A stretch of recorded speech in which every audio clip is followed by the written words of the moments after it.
Barney returns to Lutha. "What's the matter, Vic?" asked Barney Custer of his sister. "You look peeved." "I am peeved," replied the girl, smiling. "I am terribly peeved. I don't want to play bridge this afternoon. I want to go motoring with Lieutenant Butzow. This is his last day with us." "Yes, I know it is, and I hate to think of it," replied Barney. "But why in the world do you have to play bridge if you don't want to?" "I promised Margaret that I'd go. They're short one, and she's coming after me in her car."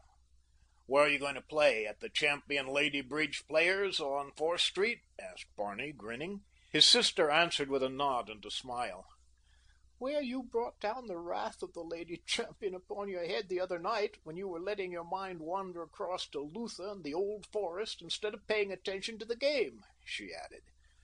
"Well, cheer up, Vic," cried her brother. "Bert'll probably set fire to the car the way he did to the first one, and then you won't have to go." "Oh, yes, I would. Margaret would send him after me in that awful-looking, unwashed Ford runabout of his," answered the girl. "And then you would go," said Barney. "You bet I would," laughed Victoria. "I'd go in a wheelbarrow with Bert." But she didn't have to, and after she had driven off with her chum, Barney and Butzow strolled down through the little city of Beatrice to the corn mill in which the former was interested. "I'm mighty sorry that you have to leave us, Butzow," said Barney's partner. "It's bad enough to lose you, but I'm afraid it will mean the loss of Barney, too. He's been hunting for some excuse to get back to Lutha, and with you there and a war in sight, I'm afraid nothing can hold him." "I don't know but that it may be just as well for my friends here that I leave," said Butzow seriously. "I did not tell you, Barney, all there is in this letter." He tapped his breast pocket where the foreign-looking envelope reposed with its contents. Custer looked at him inquiringly. "Besides saying that the war between Austria and Serbia seems unavoidable, and that Lutha doubtless will be drawn into it, my informant warns me that Leopold has sent emissaries to America to search for you, Barney, and myself. What his purpose may be, my friend does not know, but he warns us to be upon our guard. Von der Tann wants me to return to Lutha. He has promised to protect me, and with the country in danger, there is nothing else for me to do.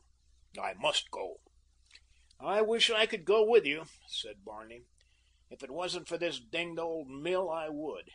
But Bert wants to go away this summer, and as I have been away most of the time for the past 2 years, it's up to me to stay." As the three men talked, the afternoon wore on. Heavy clouds gathered in the sky. A storm was brewing. Outside, a man, skulking behind a boxcar on the siding, watched the entrance through which the three had gone. He watched the workmen, and as quitting time came and he saw them leaving for their homes, he moved more restlessly, transferring the package which he held from one hand to another many times, yet always gingerly. At last all had left.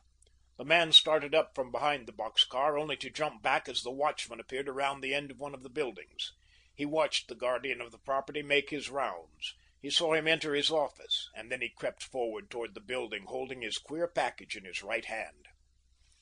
In the office, the watchman came upon the three friends. At sight of him, they looked at one another in surprise. "Why, what time is it?" exclaimed Custer, and as he looked at his watch, he rose with a laugh. "Ha! Late to dinner again," he cried. "Come on, we'll all go out this way." And with a cheery good night to the watchman, Barney and his friends hastened from the building. Upon the opposite side, the stranger approached the doorway to the mill. The rain was falling in blinding sheets. Ominously the thunder roared. Vivid flashes of lightning shot the heavens. The watchman, coming suddenly from the doorway, his hat brim pulled low over his eyes, passed within a couple of paces of the stranger without seeing him. 5 minutes later there was a blinding glare accompanied by a deafening roar. It was as though nature had marshaled all her forces in one mighty, devastating effort. At the same instant the walls of the great mill burst asunder. A nebulous mass of burning gas shot heavenward, and then the flames settled down to complete the destruction of the ruin. It was the following morning that Victoria and Barney Custer, with Lieutenant Butzow and Custer's partner, stood contemplating the smoldering wreckage. "And to think," said Barney, "that yesterday this muss was the largest corn mill west of anywhere. I guess we can both take vacations now, Bert." "Who would have thought that a single bolt of lightning could have resulted in such havoc?" mused Victoria. "Who would?" agreed Lieutenant Butzow, and then, with a sudden narrowing of his eyes and a quick glance at Barney, "if it was lightning." The American looked at the Lithuanian. "You think—" he started. "I don't dare think," replied Butzow. "Because of the fear of what this may mean to you and Miss Victoria, if it was not lightning that destroyed the mill.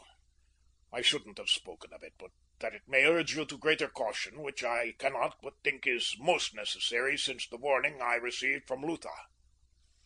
"Why should Leopold seek to harm me now?" asked Barney. "It's been almost 2 years since you and I placed him upon his throne, only to be rewarded with threats and hatred. In that time, neither of us has returned to Luther, nor in any way conspired against the king. I cannot fathom his motives." "There is the Princess Emma von der Tann," Butzow reminded him. "She still repulses him. He may think that, with you removed definitely and permanently, all will then be plain sailing for him in that direction. Evidently he does not know the princess."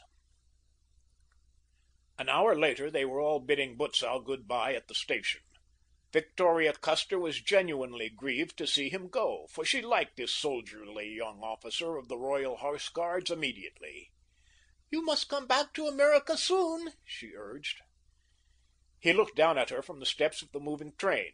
There was something in his expression that she had never seen there before.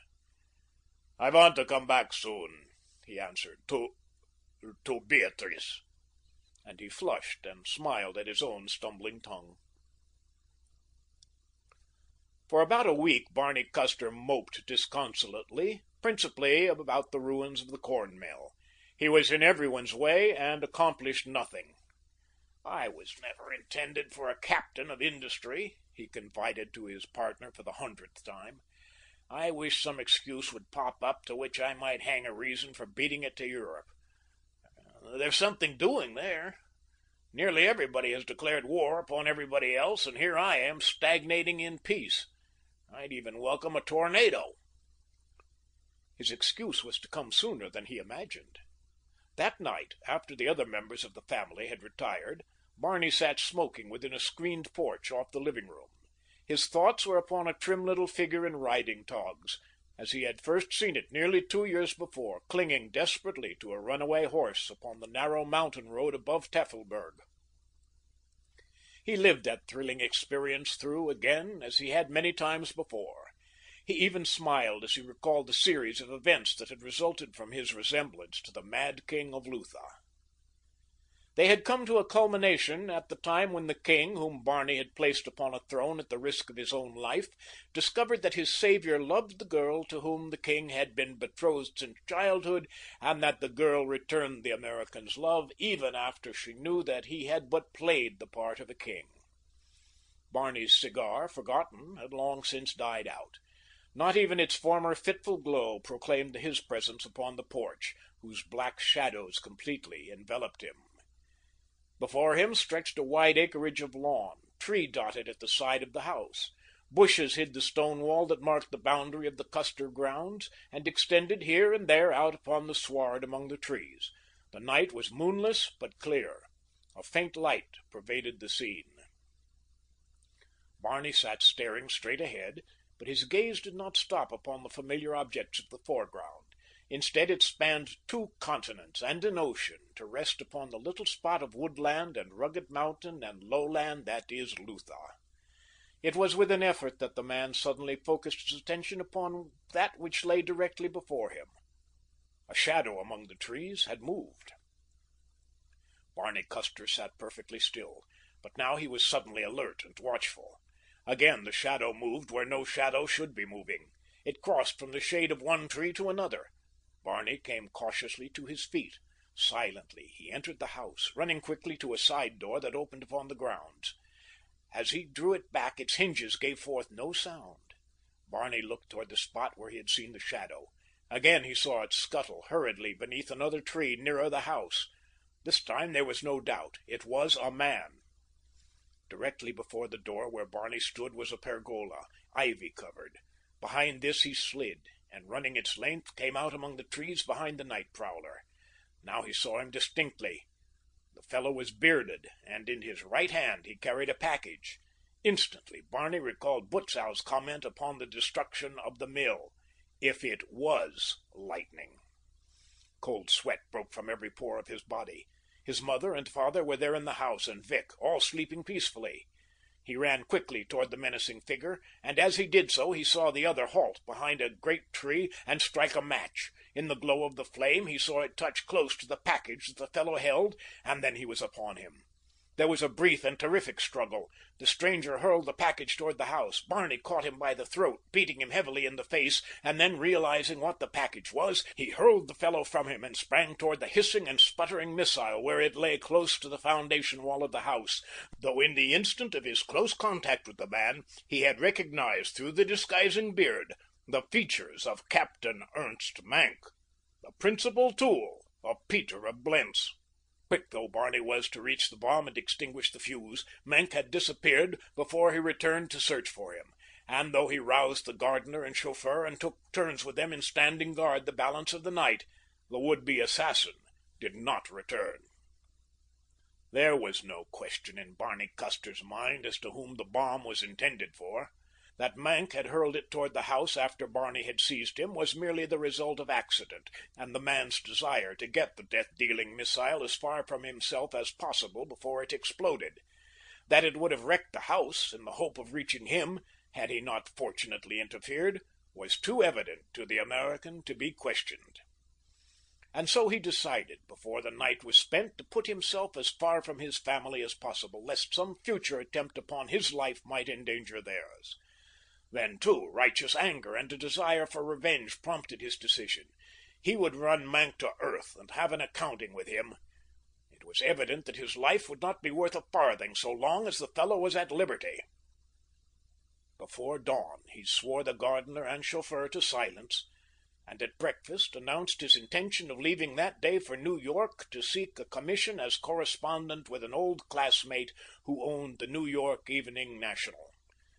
At the hotel, Barney inquired of the proprietor relative to a bearded stranger, but the man had had no one of that description registered.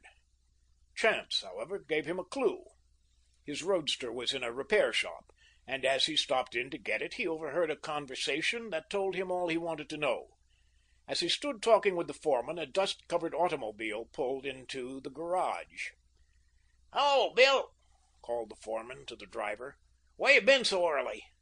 "Took a guy to Lincoln," replied the other. "He was in an awful hurry.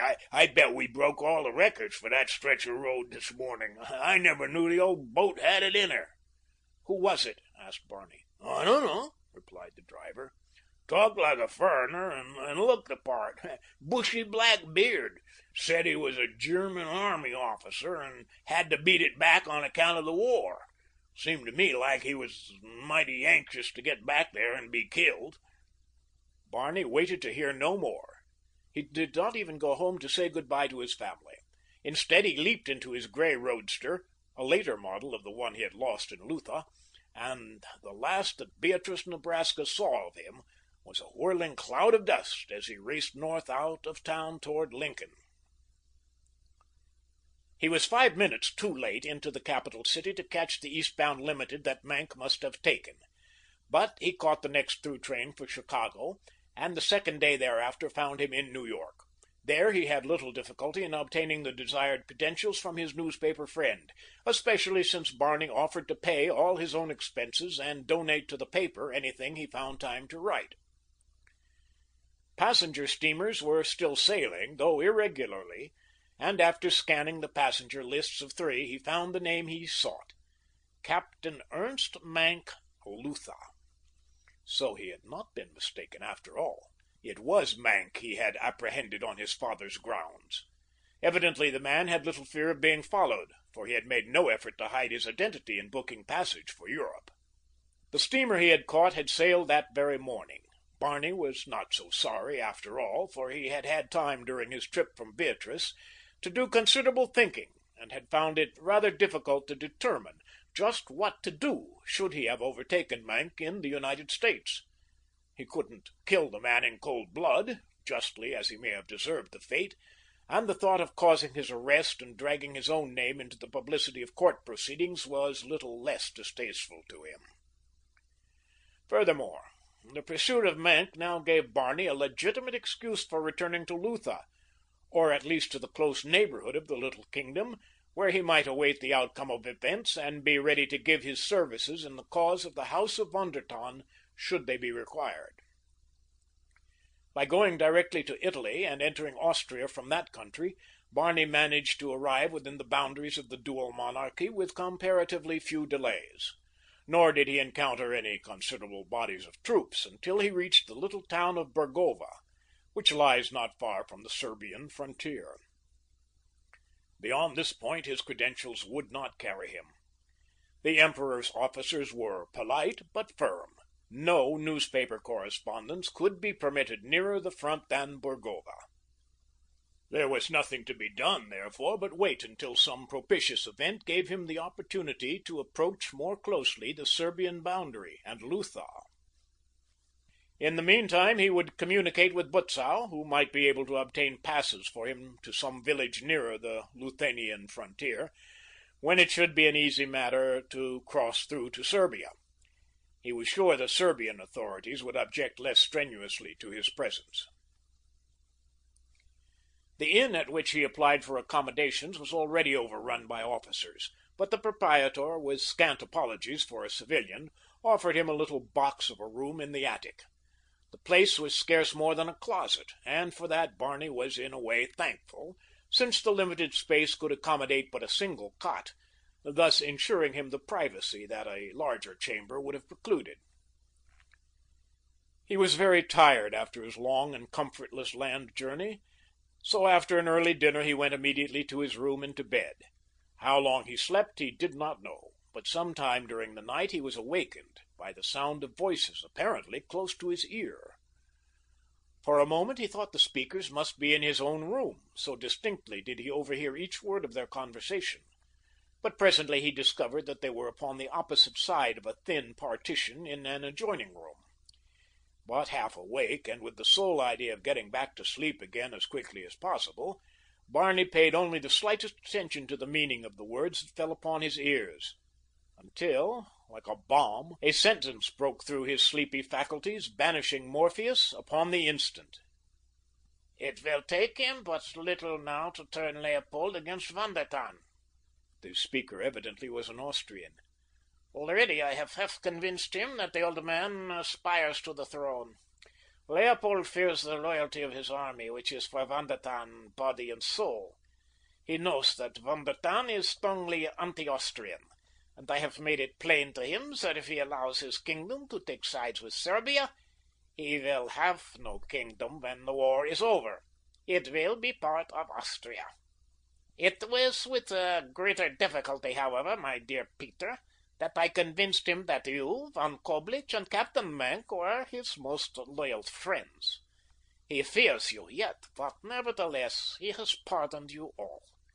Do not forget, when you return to your dear Lutha, that you owe your repatriation to Count Zellendorf of Austria." "You may be assured that we shall never forget," replied another voice that Barney recognized at once as belonging to Prince Peter of Blentz, the one-time regent of Lutha. "It is not for myself," continued Count Zellendorf, "that I crave your gratitude, but for my emperor. You may do much to win his undying gratitude, while for yourselves you may win to almost any height with the friendship of Austria behind you. I am sure that should any accident, which God forfend, deprive Lutha of her king, none would make a more welcome successor in the eyes of Austria than our good friend Peter." Barney could almost see the smile of satisfaction upon the thin lips of Peter of Blentz as this broad hint fell from the lips of the Austrian diplomat, a hint that seemed to the American little short of the death sentence of Leopold, King of Lutha. "We owed you much before, Count," said Peter. "But for you, we should have been hanged a year ago. Without your aid, we should never have been able to escape from the fortress of Lustadt or cross the border into Austria-Hungary. I am sorry that Maenck failed in his mission, for had he not, we would have had concrete evidence to present to the king that we are indeed his loyal supporters. It would have dispelled at once such fears and doubts as he may still entertain of our fealty." "Yes, I too am sorry," agreed Zellendorf. "I can assure you that the news we hoped Captain Maenck would bring from America would have gone a long way toward restoring you to the confidence and good graces of the king." "I did my best," came another voice that caused Barney's eyes to go wide in astonishment, for it was none other than the voice of Maenck himself. "Twice I was trying to get him, and only came away after I had been recognized." "It is too bad," sighed Zellendorf. "Though it may not be without its advantages after all, for now we still have this second bugbear to frighten Leopold with. So long, of course, as the American lives, there is always a chance that he may return and seek to gain the throne. The fact that his mother was a Rubinroth princess might make it easy for Von der Tann to place him upon the throne without much opposition.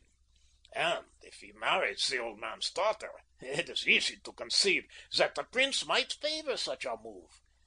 At any rate, it should not be difficult to persuade Leopold of the possibility of such a thing. Under the circumstances, Leopold is almost convinced that his only hope of salvation lies in cementing friendly relations with the most powerful of Von der Tann's enemies, of which you three gentlemen stand preeminently in the foreground, and of assuring to himself the support of Austria. And now, gentlemen," he went on after a pause, "good night. I have handed Prince Peter the necessary military passes to carry you safely through our lines, and tomorrow you may be in Blentz, if you wish."